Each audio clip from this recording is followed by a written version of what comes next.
I want to welcome you and bid you a good evening.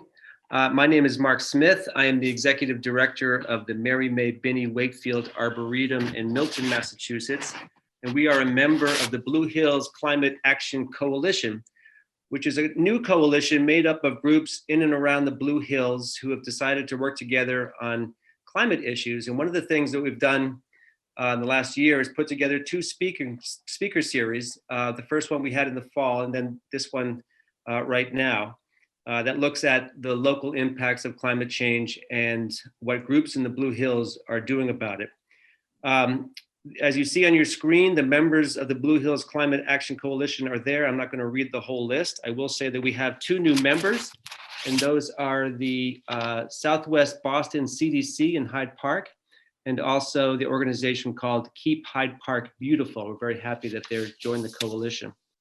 The speaker series was designed to keep people engaged during the time of the pandemic when we're more socially isolated, but to keep people involved, apprised of ongoing work. And hopefully when the pandemic is over, we can all get together and do some stuff together. Before we get going on the talk, I want to just bring up some logistics for tonight. If you have a question for the speaker at any time during the lecture, please use the Q&A function at the bottom of your screen. Do not put questions in the chat, put questions in the Q&A. If you have technical issues, use the chat room to send a note to the technical people behind the scenes doing the technical support, and they will try to help you. I'm going to turn it over now to Matt Panucci from the Friends of the Blue Hills to introduce tonight's speaker. Take it away, Matt. Thanks, Mark. Good evening, everybody. Very happy to be here. Very happy to be proud of the Climate Coalition. We've been doing some amazing work with all of our partners. And one of those partners is represented tonight by John Atwood. And John is been in his field for quite some time. He's the director of bird conservation at Mass Audubon in Lincoln, Massachusetts. And he's been a practicing I knew I would screw this up. Ornithologist, I knew it, and conservation biologist for more than 40 years, specializing in integrating behavioral studies of rare and endangered bird species with habitat and conservation planning. So after that really bumpy intro, I'm sure John is going to forgive me, as I know everybody else will. I'm going to turn it over to John, and I promise when we do the Q&A, I'll do some rehearsals to make sure that I don't flub another line. But John, maybe take it away, and I'll go back and whip myself a few times. So thanks very much for being here, everybody. And yeah, look forward to the Q&A. I'll be back in a bit. Thanks, Matt. I assume someone will wave at me and let me know if things aren't working well at the moment. I am going to share my screen, and we'll kind of go from there. So here we go.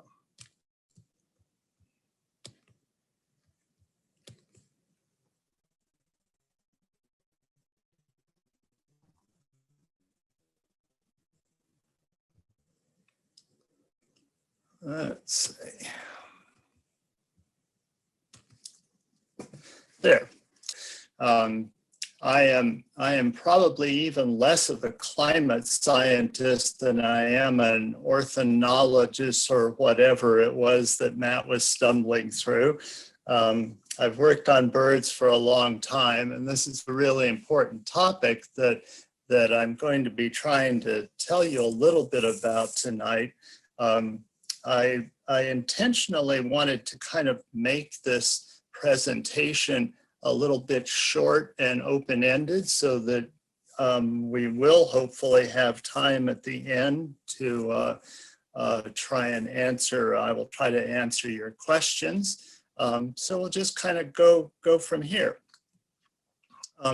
Several years ago, Mass Audubon undertook a production of a document called State of the Birds, which we put out on a regular basis. And in that document, we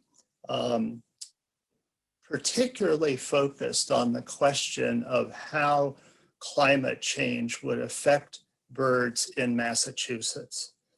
And as I was one of the prime authors of that document, I guess I discovered something that I should have known right at the outset, was that question is a very, very complex one with lots of different ways of approaching it and thinking about it. Just to kind of give a broad framework, if we were to look at about 109, 110 common breeding birds throughout the state of Massachusetts, we found evidence based on climate predictions of those species would change their distribution in the state in sort of a negative manner in the next 20, 30 years. And that kind of quite shocking statistic is what I'm going to try and give you a little sense of tonight. I'm not going to go into all the details about climate change. Most of you probably are at least as familiar with them as I am.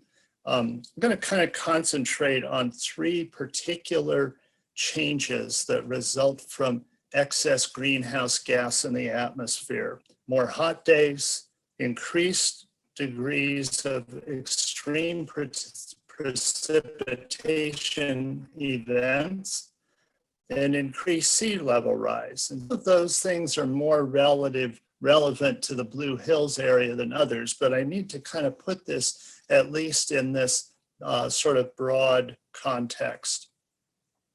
The climate's getting warmer, not big news to anyone. If we were to look at temperature averages in the 60s, 70s, 80s, and 90s, and compare that to where we are now, we would see that Massachusetts is already sort of sliding down the East Coast in terms of becoming warmer. Now, an important point to note here is that trajectory of warming temperatures is not something that we can easily turn back at this point. We've kind of started down a pathway that is going to continue for decades. And we can do things that will make changes down the line for our kids and our grandkids, but how society deals with this problem will determine whether we end up somewhere in temperatures that are currently more similar to what we'd find in Northern Virginia or Southern New Jersey, places like that, or if the society as a whole, and this is worldwide, continues with business as usual, Massachusetts temperatures will be probably more similar to what current temperatures are in South Carolina. There will be extreme precipitation events that will increase more and more.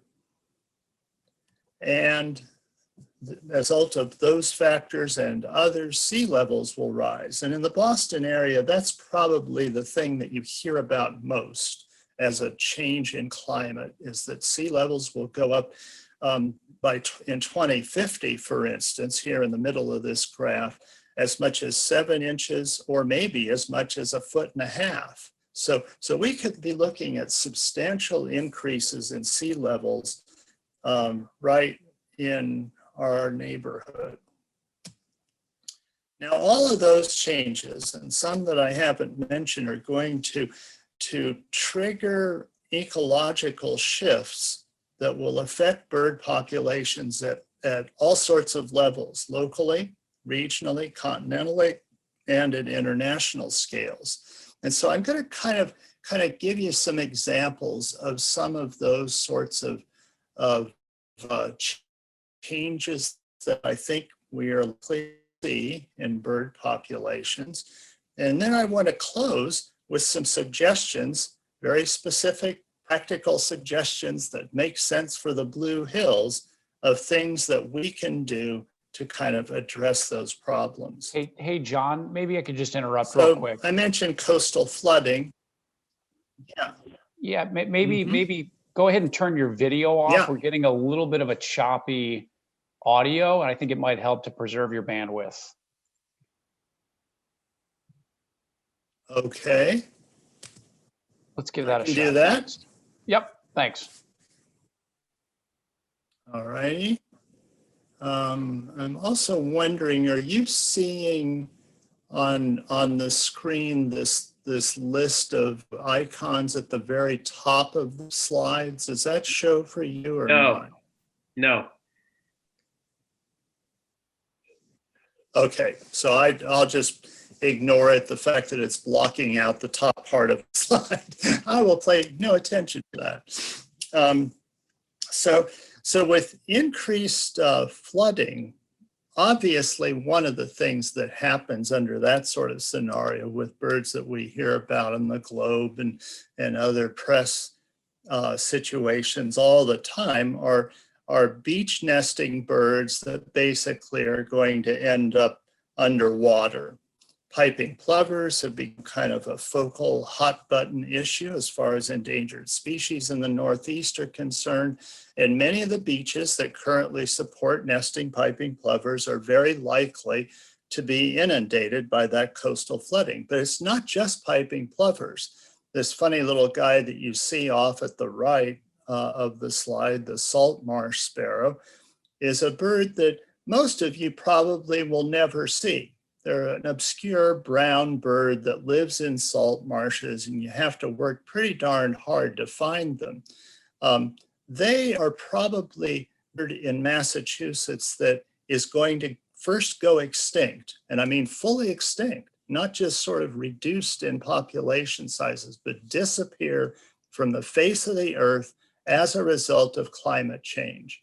And the reason is that salt marsh sparrows, for as long as they've been around, millions and millions of years, have nested in a very, very narrow range of marsh habitats. And those marsh habitats in that several put their nests, those are going to go underwater. We can figure out ways to address that problem. So availability of nesting habitat is one of the changes that climate change is going to bring on us. It's also going to influence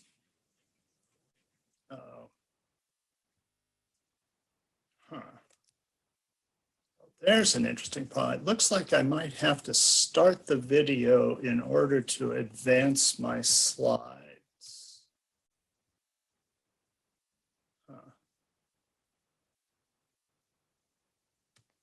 That's interesting. There we go. In addition to sea level rise, habitat changes are going to occur as a result of temperature changes and rainfall pattern changes in the environment.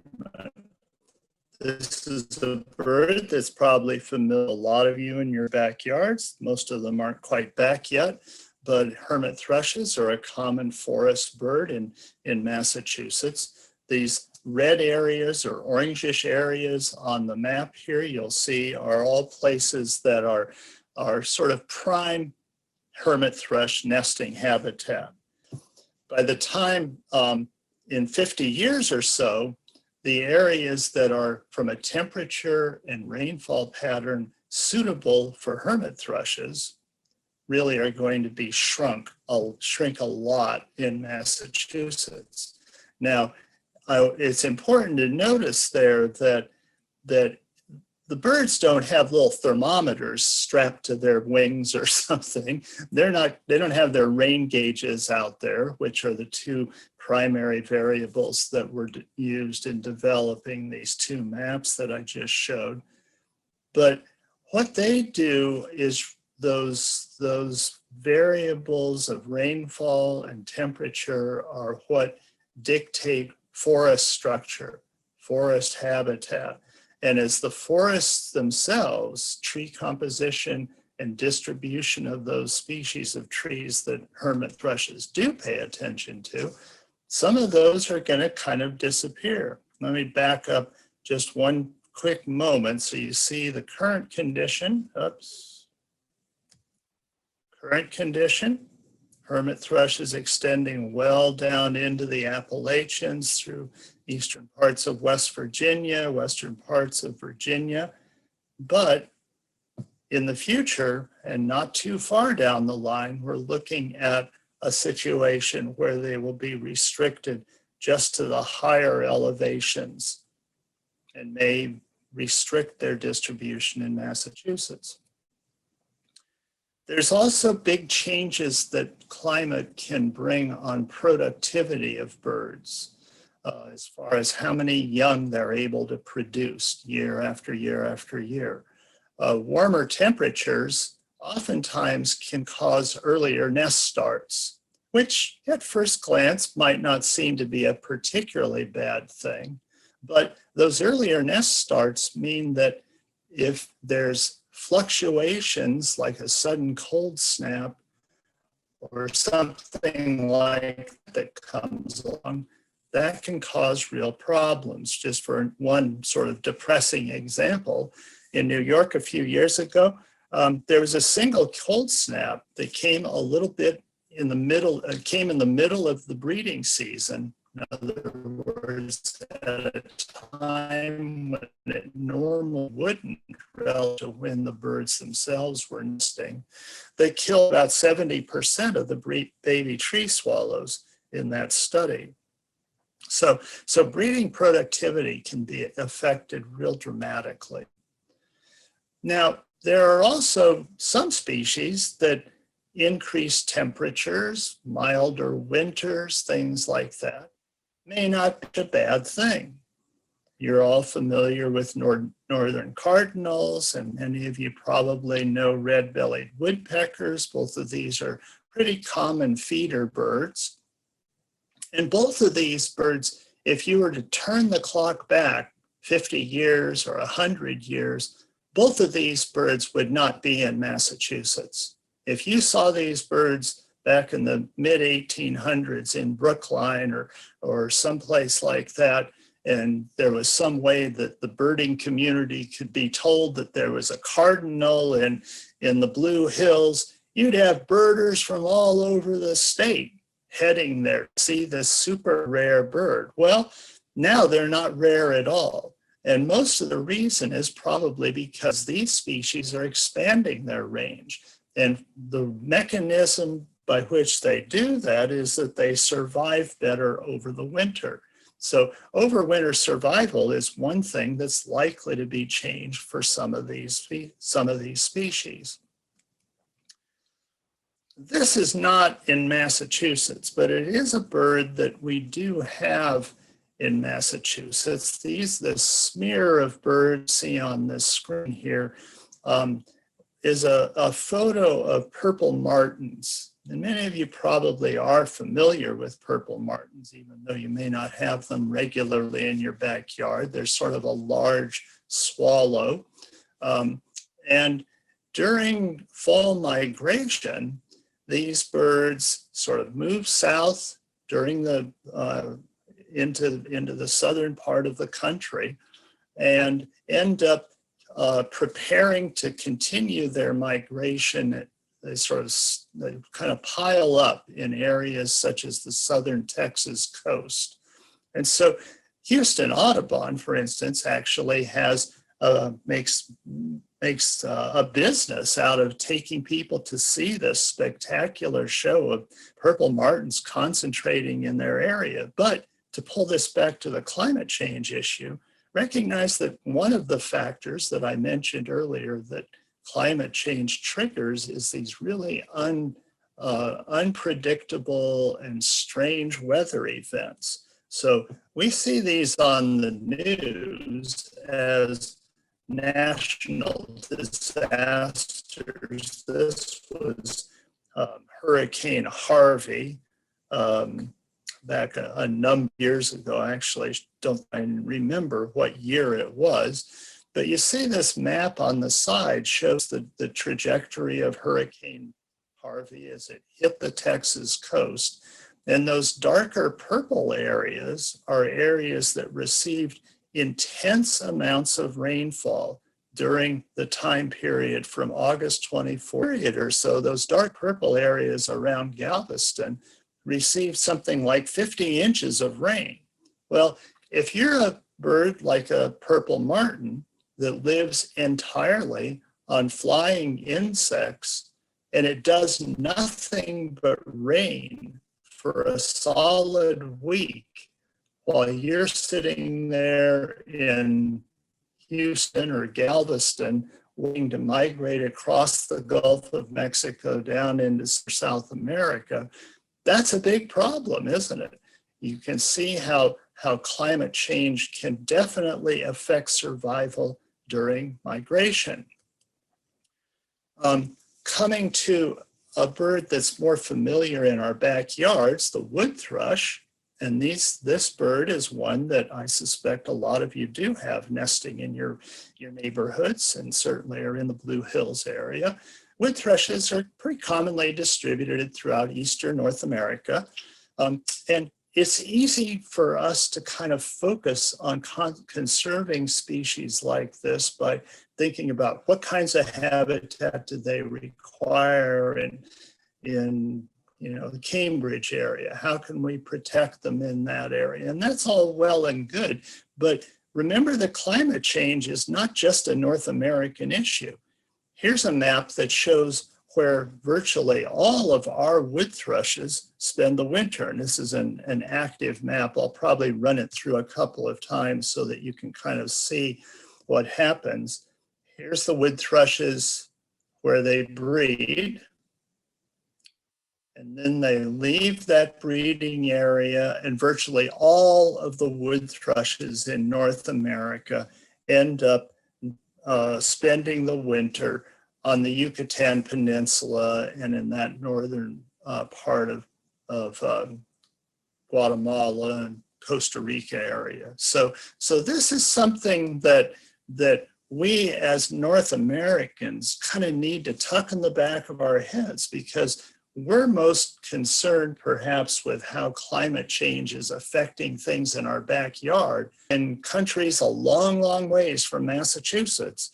And some of our birds, quote unquote, are entirely dependent on what happens in those areas like the Yucatan, Belize, northern Guatemala.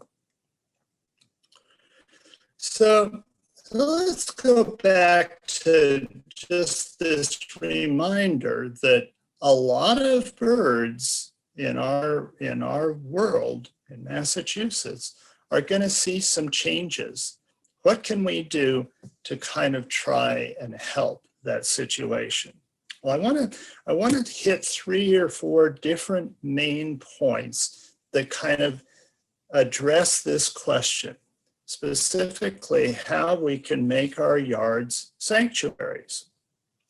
These are 3 take-home lessons, and I hope that everybody who's listening go home and say, I'm going to do at least one of these sort of assignments that I'm going to give you here in a second. So how do we go about making our yards a sanctuary? Well, one really interesting set of studies that has recently been published has had to do with the value of native species. Planting landscaping with native plant green spaces, whether they're your yards or small neighborhood parks, and kind of put it back into a quilt of restored habitat. But that only works with native plant species. Studies that really recently have been done found that in looking at people's houses, residential yards, that insect availability and measures of chickadee reproductive success decreased as non-native plants increased. So if you looked at a yard that had a lot of non-native species in it, the chickadees didn't reproduce as well. There were fewer insects. And in fact, that was such a severe problem that unless you were looking at yards where there were about 70% or more of the plant species in those yards were native species, those yards were not going to be able to succeed in supporting chickadee populations. So plant native species, it's better for birds and it's better for people. Here's another sanctuary goal that you might have. Don't use pesticides, herbicides, or rodenticides under any circumstances. On a global scale, over 5 billion pounds of conventional pesticides are used annually for agriculture, forest and rangeland management, and disease control, and on homes and lawns and gardens and golf courses and other private properties. A lot of that huge amount of pesticide is used just in the United States. Now, this is something that we can control. We do in our yards. And surprisingly, this is something I just recently learned. There is a way to go to the Massachusetts state government website and request that any wide area pesticide applications that the state might or cities might be planning, you can ask for a formal exclusion. And it's pretty easy. You go to this website, you request an exclusion to opt out from any of those things. And when the trucks go around spraying insecticides to try and control mosquito populations or whatever they're trying to do, you can flag your property as an area. They have to turn their machines off. They have to stop producing those toxins in that area. That would be a really, really good step towards making your yard a sanctuary. There's other steps you can take, obviously. There's legislative issues that come up periodically. You can pressure your local towns to cut back on any use of rodenticides, whatever they're doing. And it's more a town by town sort of agenda that you can pursue. A third thing, so we've got plant native species, don't use pesticides. A third major point is to reduce bird and window collisions. Surprisingly, window collisions are a huge source of bird mortality every year. And one really simple thing that you can do is you can kind of reposition where your feeders are located, because if you have feeders and you presumably enjoy, like we do, looking at birds outside through the windows at these feeders, if you can bring those feeders closer to your windows, that's a really good step. Birds that are killed most frequently at windows on the order of 15 to 30 feet from a feeder. If you move the feeders in towards the window so they're less than 3 feet away, the bird kills drop to virtually zero. And that's for a whole variety of factors. It has to do with how much momentum a bird can build up before it smacks into a window. If it's close to the window, it just can't get going fast enough to break its neck when it hits the window. So that's a sort of simple thing to do. Here's some other steps towards reducing bird-window collisions. Most of us probably don't have enough money to completely replace our window with bird-friendly glass, but all of us probably do have enough money to be able to retrofit windows where with a variety of different steps that can be taken to try and reduce bird collisions. And that can range from anything like just keeping your screens up. We keep our screens up throughout the winter. They know they're not keeping any insects out, but they are acting as somewhat of a visual barrier for birds. And if a bird does strike the screen, it's not quite the same shock of smacking a piece of plate glass. And there's a whole variety. You'd be astounded, I bet, at how much work being done on this issue of trying to reduce window kills. You know, stickers and things like you see down in the lower corner of this slide are fine. It doesn't matter what the stickers look like. They don't have to be some scary looking falcon or hawk or anything like that. They just have to be visible and enough of them that the birds don't kind of try to go through them. The stickers themselves are not scaring the birds away from your windows. What the stickers are doing is breaking the visibility so that birds won't try to go through those areas. The general thinking now by the American Bird Conservancy, and there too, there's a website I've put at the bottom here that lists amazing, wonderful resources, is that if you can put some sort of mark that's about 1/8 of an inch wide and 2 inches spaced, that will do just fine at keeping most birds from smacking into your windows.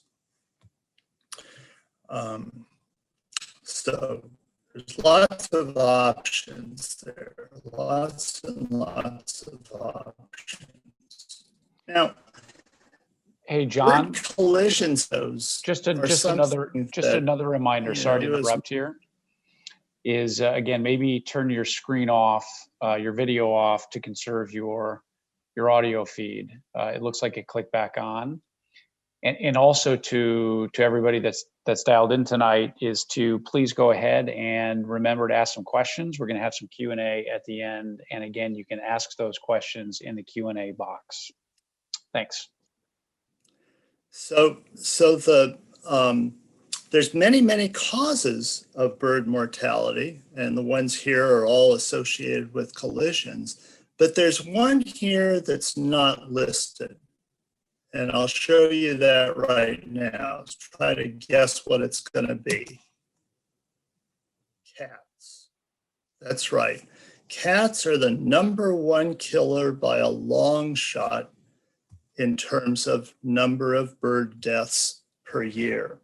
So if you want to make your yard safer for wildlife, keep your cats indoors. It's better for the wildlife, and it's better for the cats. Now, this is especially important during April to August when there are recently fledged young around. Indoor cats are safer from disease, injury, and predation. And this is a step that all of us, many of the people listening here probably have cats. And frankly, you just ought to keep them inside. You know, that's what you need to do. And I think that, you know, when I've given this presentation and talked to people about cats, you know, it's a hot button issue, frankly. There are people that just go practically crazy if you suggest that their cats are going to be kept inside. And, you know, and as a cat owner, we have a wonderful cat, and it lives inside with us all the time. And she, you know, loves watching bird TV. In other words, staring out the window at the birds that come to our feeders and are into our yard. But, you know, we keep her inside, not only for the sake of birds, but we keep her inside for the sake of herself. And so that's another thing. So you might, looking at all of these again, you might kind of say, well, gee, what do they all really have to do with, shucks, I'm having trouble here. What do they really have to do with climate change? I'm just trying to get to my final slide, which asks for questions. But the bottom line is that there are major changes in our rainfall and temperature patterns that are going to impact bird populations. And the best thing that we can do is in our backyards, try to maximize the reproductive success of those particular species, because they're under all kinds of problems in a whole variety of ways. We may not be able to flick a switch instantly and change problems associated with sea level rise that will affect piping plovers and salt marsh sparrows. But we can do something to improve bird productivity in our backyard by not using pesticides, by dealing with window collisions, by planting native species, and by keeping our cats inside. So I think I'm going to stop my screen sharing here. I apologize for the challenges associated with this internet world we live in. And I think once I look at this a little bit easier, and I'll try to answer any questions.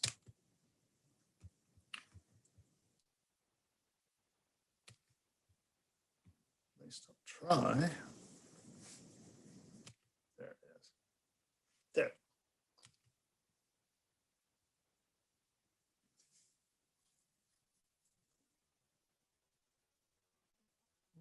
Mark or Matt or Judy. Hi, folks. This is Mark. I'm not sure where Matt. Matt, are you there? He got kicked out. You got kicked out. Okay. Well, I will just I'll pitch in here and pitch hit for Matt while he comes back. There's a question, John, about the salt marsh sparrow. Can the salt marsh sparrow move to a similar habitat at a higher elevation? Yes, sort of. The question is, and in fact, there are a number of projects, especially out on Cape Cod, but also out on the North Shore, where efforts are being made to try and identify upland areas in back of existing salt marshes that can be acquired so that as the sea level rises, the salt marsh itself can expand up into those upland areas.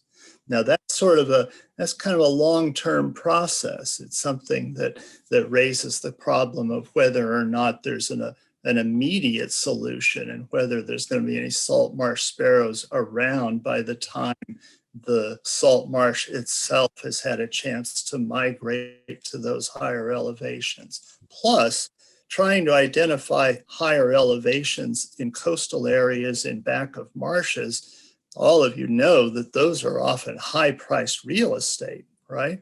So those are areas that people want to put fancy houses that look out over the beaches, and they want to put sort of riprap that protects water from coming into those areas. So it opens up a whole complex bunch of issues. But in fact, that is precisely what people who are working very diligently on salt marsh sparrow conservation are trying to figure out how to do that. Even ideas like floating platforms, floating marsh platforms that themselves could be used by the birds and would be able to rise as sea level rose and things like that. Mm-hmm. Great, thank you. Here's a question about the historical climate change of many, many eons ago. But the question is, how did all the birds survive the dramatic climate changes over the past 15,000 years when the ice sheet melted and sea level rose some 400 feet? Mm-hmm.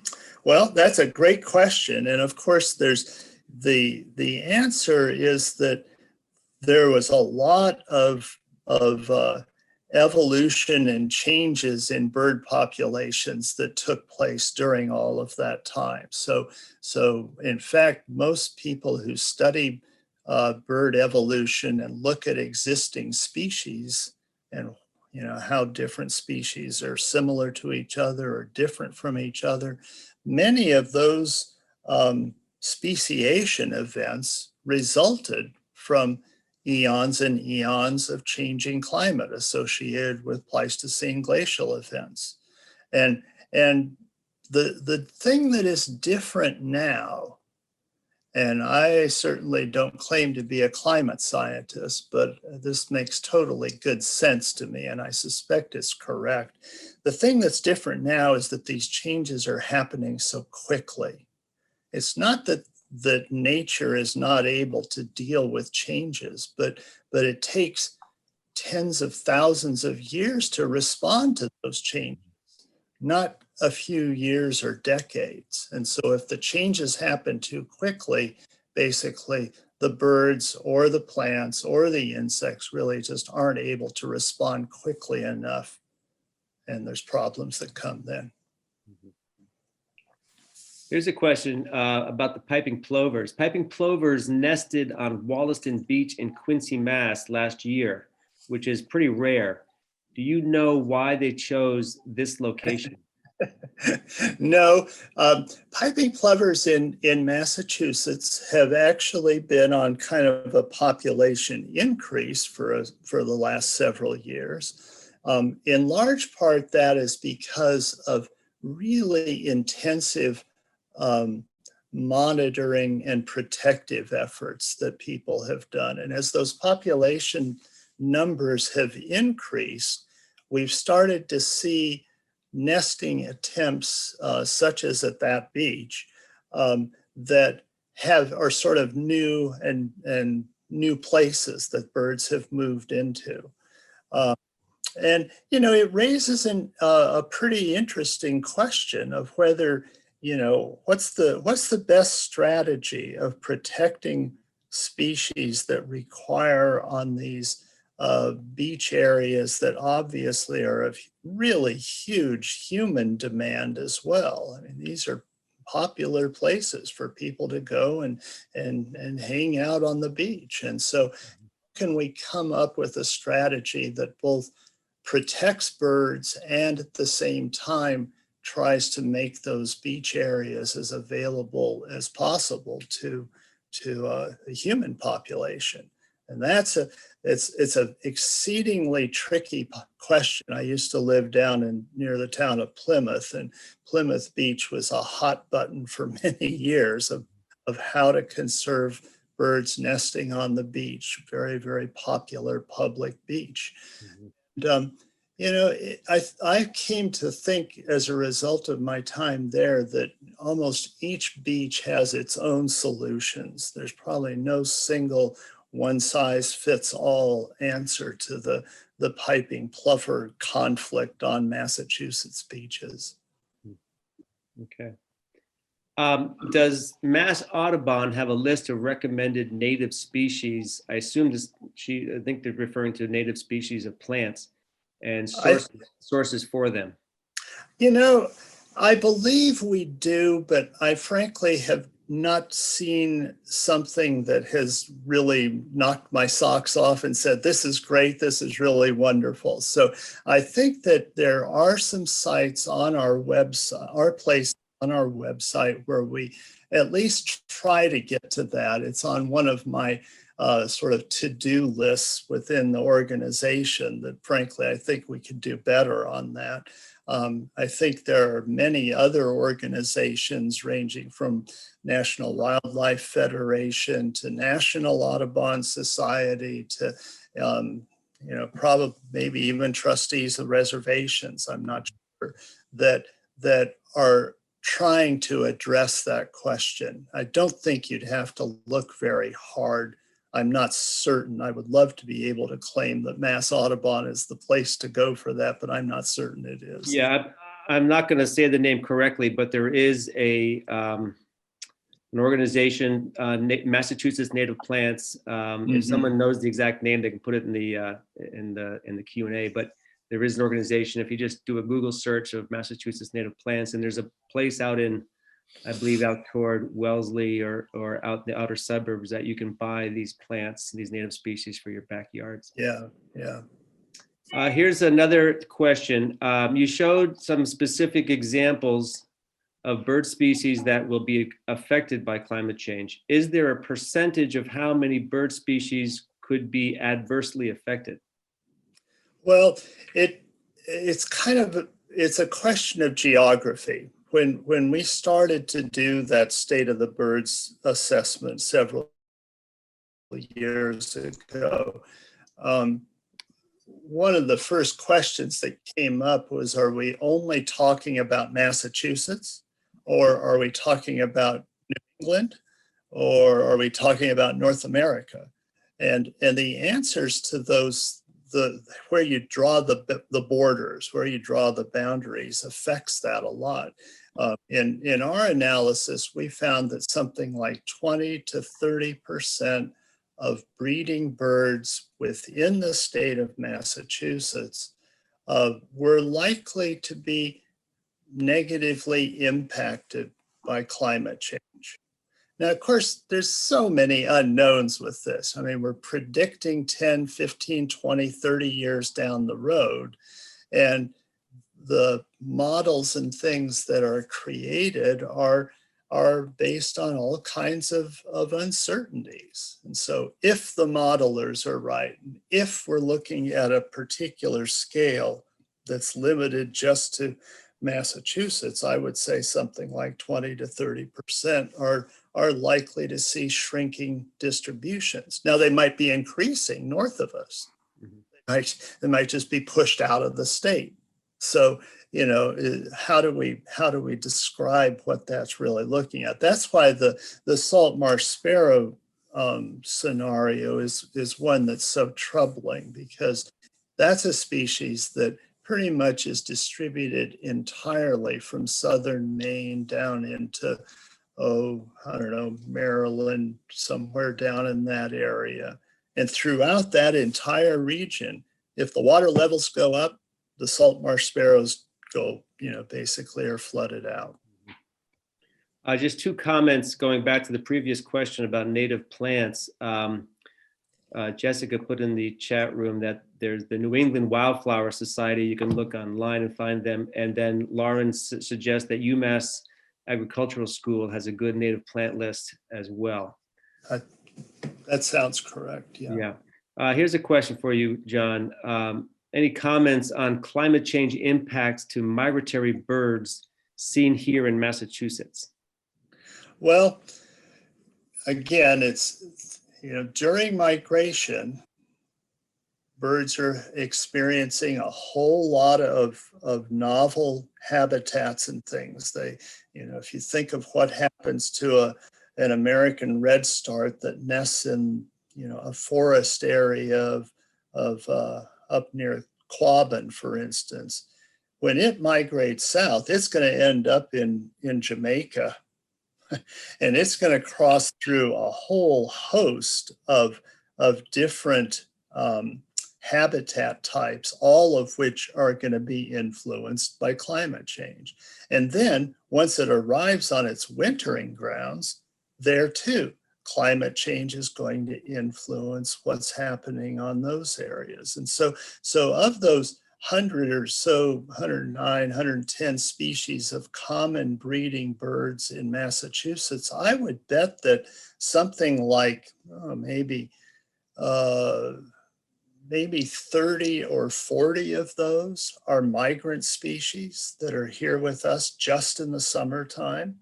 And the rest of the year, they're down in portions of the Southeast US or in Central America. And they have to get from point A to point B, traveling through areas that are also being influenced by climate change. There's a number of factors that start to point out how complicated these questions are. For instance, wood thrushes. Wood thrushes might be threatened by climate change on their wintering areas.